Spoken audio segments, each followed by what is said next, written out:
બુધવારે એકાદશીના દિવસે જે ઘરમાં બનશે માત્ર આ એક શાક, તેનું ઘર ધન દોલતથી ભરાઈ જશે. ભલે ગમે તે થઈ જાય, પણ એકાદશીના દિવસે આ એક વસ્તુ ખાઈ લેજો. તમારી 7 પેઢી બેઠા બેઠા ખાશે. જે લોકોના ઘરમાં એકાદશીના દિવસે માત્ર આ એક વસ્તુ ખાવામાં આવે છે, તેમના ઘરમાં આખું વર્ષ સુખ સમૃદ્ધિ આવે છે. 27 મે અને બુધવારે પદ્મિની એકાદશી એટલે કે કમલા એકાદશીના દિવસે તમે કોઈ પૂજા કે પાઠ ભલે ન કરી શકો, પરંતુ તમારે આ એક વસ્તુ ખાવી જ જોઈએ.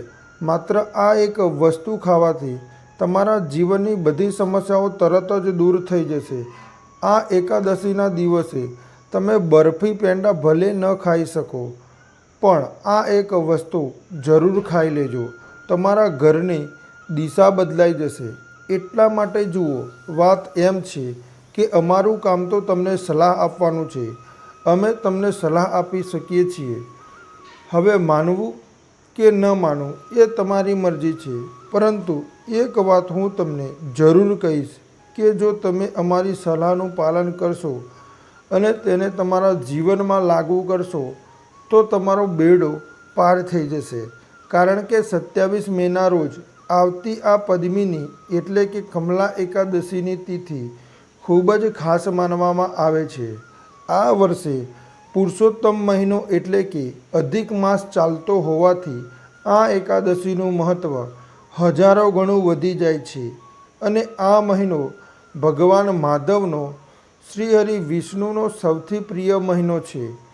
તે પહેલાં વિડીયોને લાઈક કરીને જય મા લક્ષ્મી અને જય શ્રી હરિ વિષ્ણુ જરૂરથી લખો. અને આ ચેનલ પર નવા હોય તો ચેનલને સબસ્ક્રાઈબ જરૂરથી કરો. તો મિત્રો, પદ્મિની અથવા તો કમલા એકાદશીની મહત્ત્વની વાત કરીએ તો પૌરાણિક કથા અનુસાર ત્રેતા યુગમાં કીર્તિવીર્ય નામે એક પરાક્રમી રાજા હતા, પરંતુ તેમને કોઈ સંતાન ન હતું.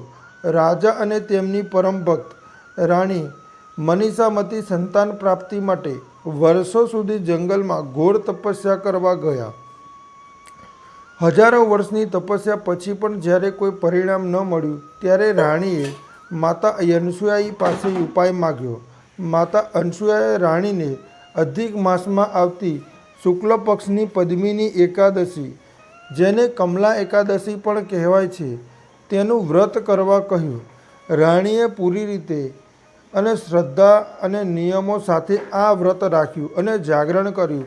વ્રતના પ્રભાવથી ભગવાન વિષ્ણુ અત્યંત પ્રસન્ન થયા અને પ્રગટ થઈને વરદાન માગવા કહ્યું.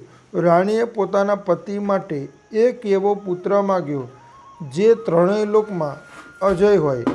ભગવાનના આશીર્વાદથી રાણીએ એક પુત્રનો જન્મ આપ્યો, જે આગળ જતાં મહાપ્રતાપી રાજા કાર્તવીર્ય અર્જુન તરીકે ઓળખાયો, જે એટલો શક્તિશાળી હતો કે તેને રાવણને પણ યુદ્ધમાં હરાવીને બંદી બનાવી લીધો હતો.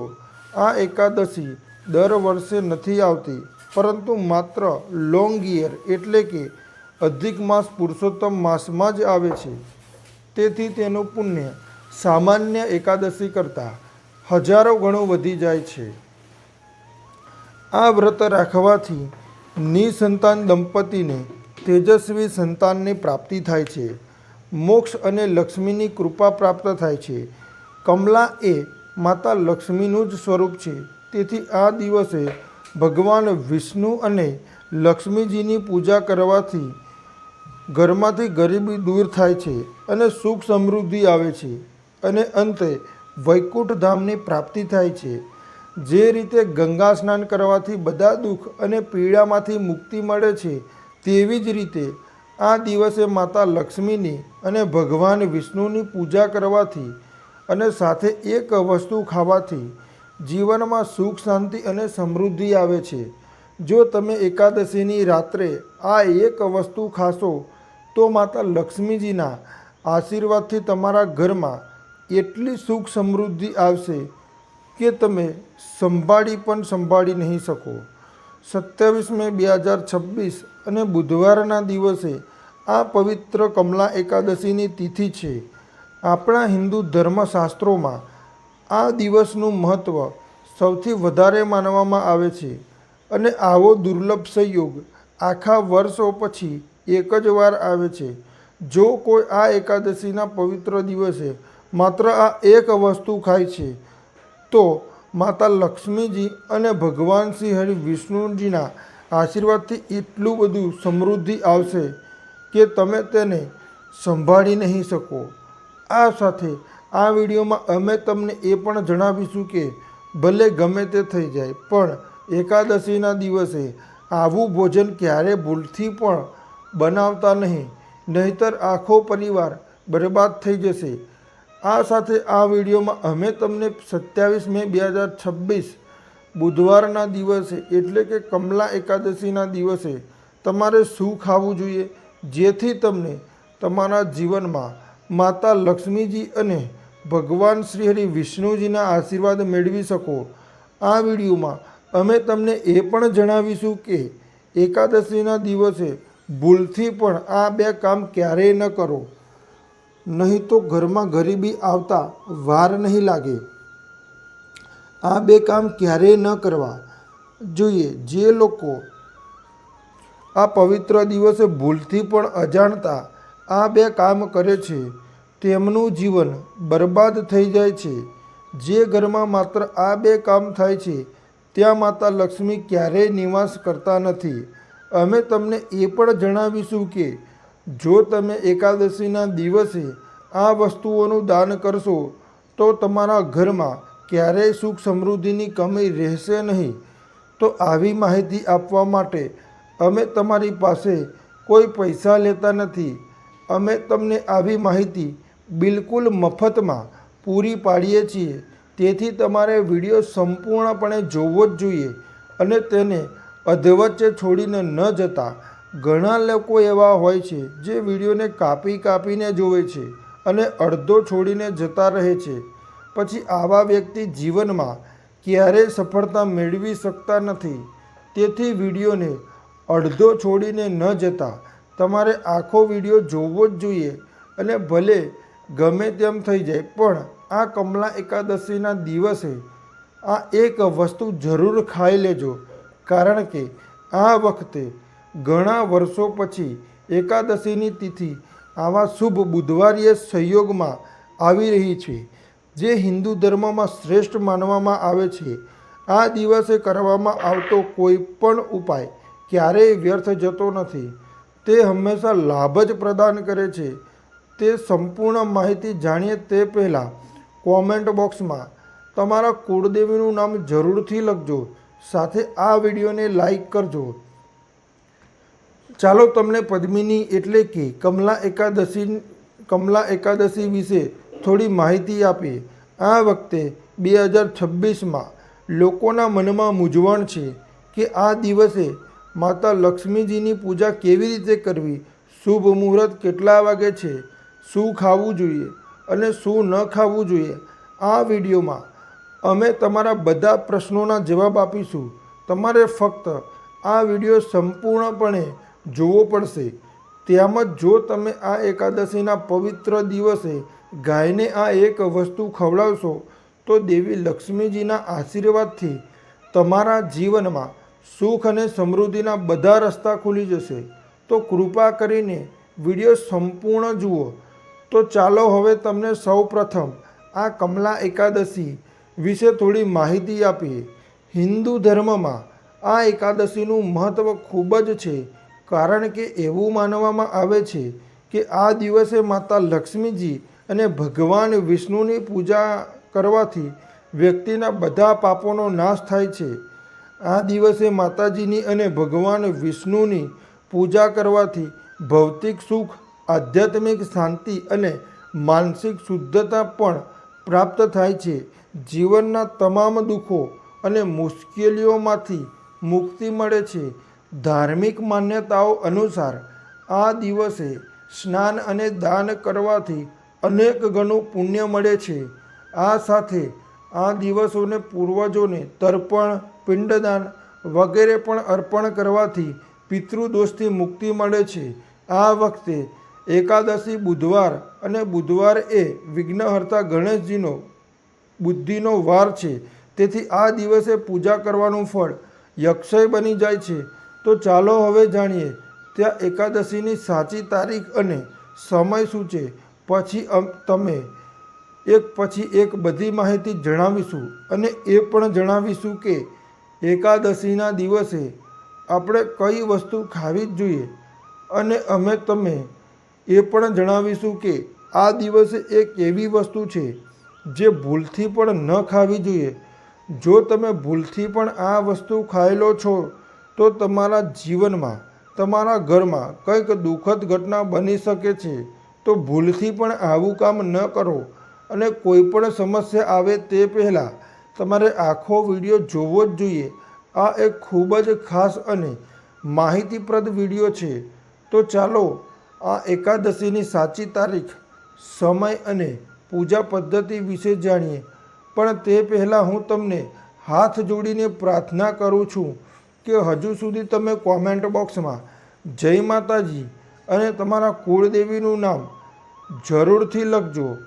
તો ચાલો હવે જાણીએ કે આ દિવસે કઈ વસ્તુ ખાવી જોઈએ અને પૂજા પદ્ધતિ વિશે જાણીએ. આ દિવસે સૌ પ્રથમ તમારે સૂર્યોદય પહેલાં બ્રહ્મ મુહૂર્તમાં જાગવું પડશે.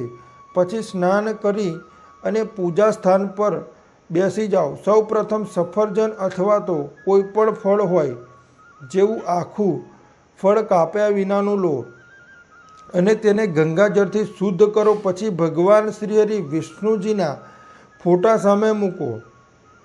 જો તમારી પાસે મોલી, સોપારી, લવિંગ, એલચી હોય તો તેને પણ અર્પણ કરો. ભગવાનનો ફોટો સ્થાપિત કરીને તે સ્થાનને શુદ્ધ કરો. તે જગ્યાએ ગંગાજળ મિશ્રિત પાણી છાંટો અને એક ફૂલ મૂકો. પછી ભગવાનને તિલક લગાવો. આખા ચોખા અર્પણ કરો. ધ્યાન રાખવું કે વિષ્ણુ ભગવાનની પૂજામાં ચોખા અર્પણ કરતી વખતે તે અખંડ હોવા જ જોઈએ અથવા એકાદશીના હોવાથી ચોખા અર્પણ કરવાનું ટાળીને તલનો ઉપયોગ કરી શકો છો. તેમને ફૂલોની માળા પહેરાવો અને ફૂલ અર્પણ કરો. ઘીનો દીવો પ્રગટાવો. હવે તમારી પાસે જે પણ મીઠાઈ હોય તે ભગવાનને નૈવેદ્ય તરીકે અર્પણ કરો.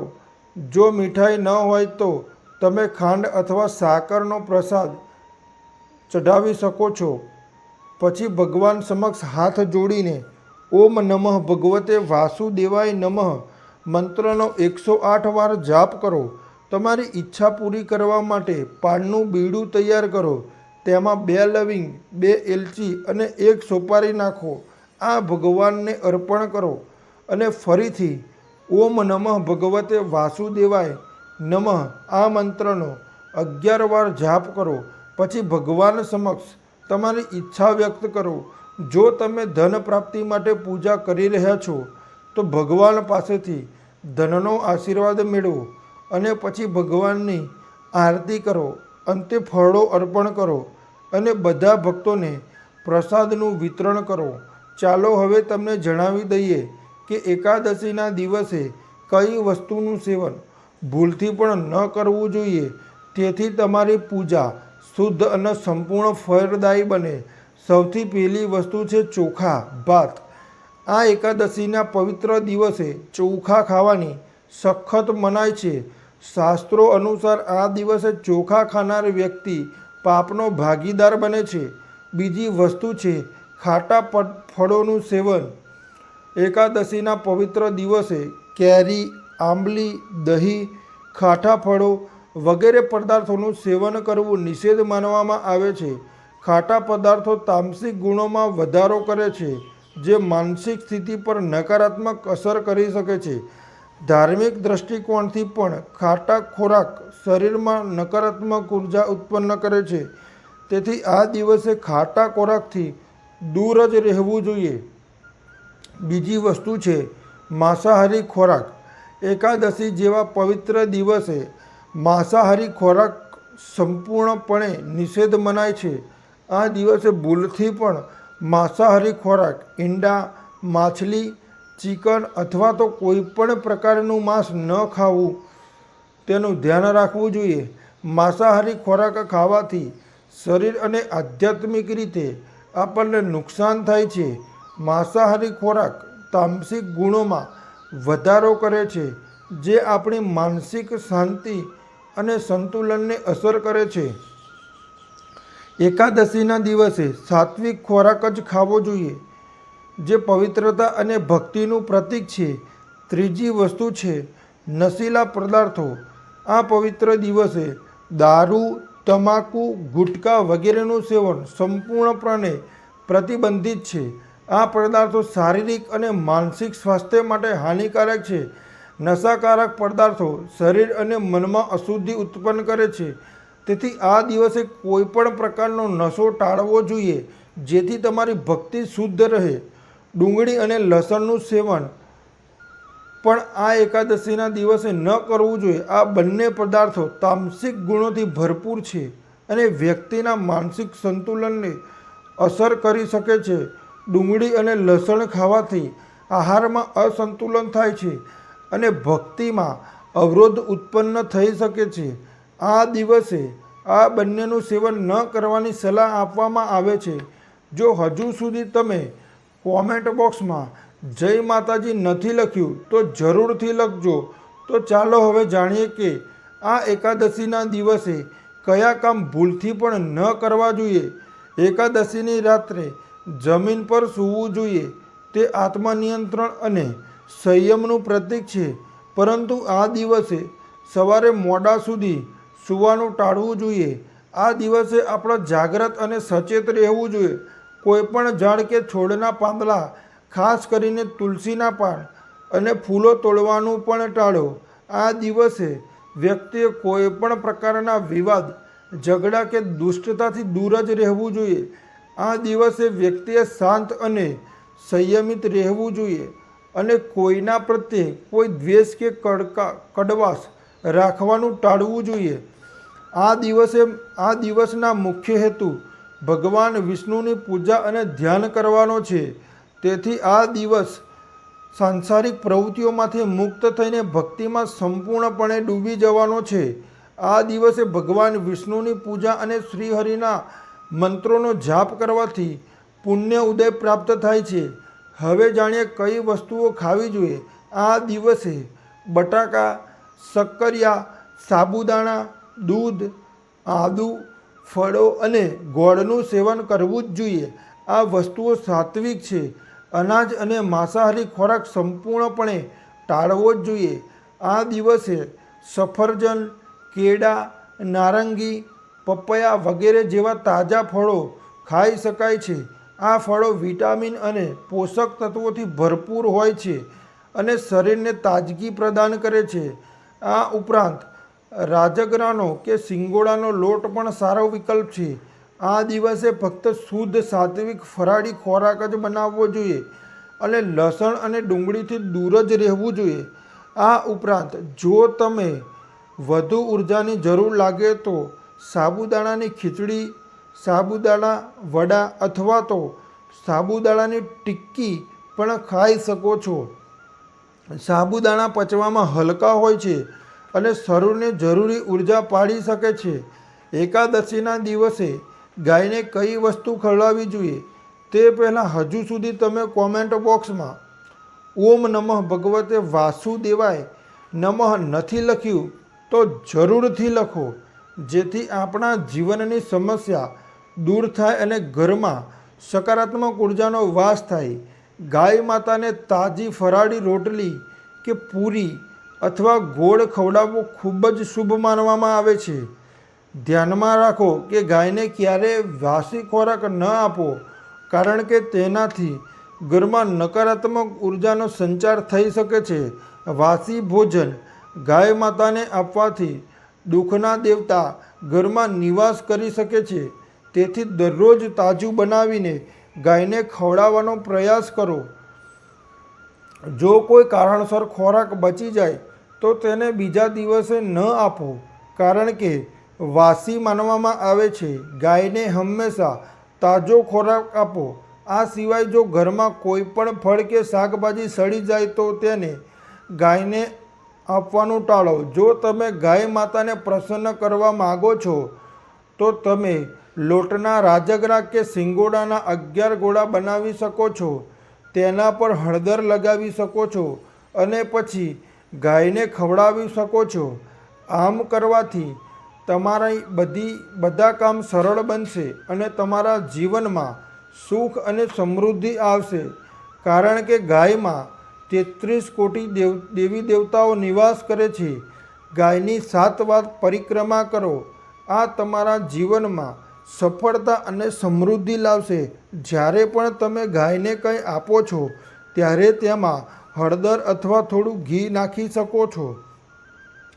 આનાથી તમારા જીવનમાં શુભ પરિણામો મળશે. ગાયને તાજો ખોરાક ખવડાવવાથી અને તેનું સન્માન કરવાથી તમારા જીવનમાં સકારાત્મક પરિવર્તન આવી શકે છે, જે તમારા બધા કામ પૂર્ણ કરવામાં અને સમૃદ્ધિ લાવવામાં મદદ કરશે. તો ચાલો હવે જાણીએ 2026માં આ પદ્મિની એટલે કે કમલા એકાદશીની સાચી તારીખ અને સમય શું છે. એકાદશીની તિથિ ક્યારે શરૂ થાય છે અને ક્યારે સમાપ્ત થાય છે. પંચાંગ મુજબ કમલા એકાદશીની તિથિ 26 મે 2026ના રોજ સાંજે શરૂ થશે અને આ તિથિ બીજા દિવસે એટલે કે 27 મે 2026 બુધવારના રોજ આખો દિવસ ઉદયાત તિથિ મુજબ રહેશે. તેથી એકાદશીનું વ્રત અને પૂજા 27 મે 2026 અને બુધવારના દિવસે ઉજવવામાં આવશે. આ દિવસે પવિત્ર નદીઓમાં સ્નાન અને દાન કરવાનું અત્યંત ફળ મળે છે. આ દિવસે ભગવાન વિષ્ણુની સાથે માતા લક્ષ્મીજીનો પણ ખાસ પ્રભાવ રહે છે, કારણ કે આ કમલા એકાદશી છે. કમલા એ માતા લક્ષ્મીનું જ એક નામ છે. તો લક્ષ્મીજીને પ્રસન્ન કરવા માટે પીપળાના ઝાડ નીચે ઘીનો દોવો ચોક્કસ પ્રગટાવો. આ દિવસે પૂજાપાઠ માટે અત્યંત શ્રેષ્ઠ શુભ મુહૂર્ત સવારે સૂર્યોદયથી શરૂ થઈને બપોર સુધી રહેશે, જેમાં તમે તમારી પૂજા સંપન્ન કરી શકો છો. આ દિવસે કરવામાં આવેલો દાન પિતૃઓને પણ તૃપ્તિ આપે છે અને ઘરમાં સભ્યોને આશીર્વાદ મળે છે. કમલા એકાદશીના દિવસે ભગવાન વિષ્ણુને તુલસી પત્ર અર્પણ કરવાનું ભૂલતા નહીં.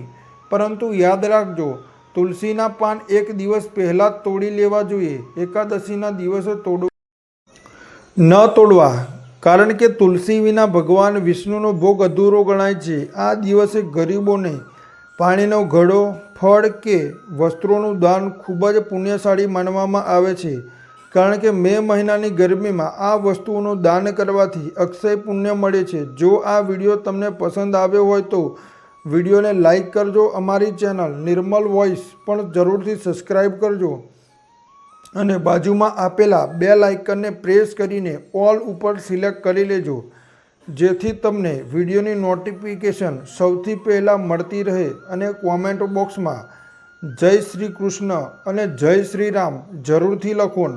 વિડીયોને છેલ્લે સુધી જોવા બદલ આપનો ખૂબ ખૂબ આભાર. હું નિર્મલ વોઇસ પરિવાર વતી આપ સૌને કમલા એકાદશીની હાર્દિક શુભકામનાઓ.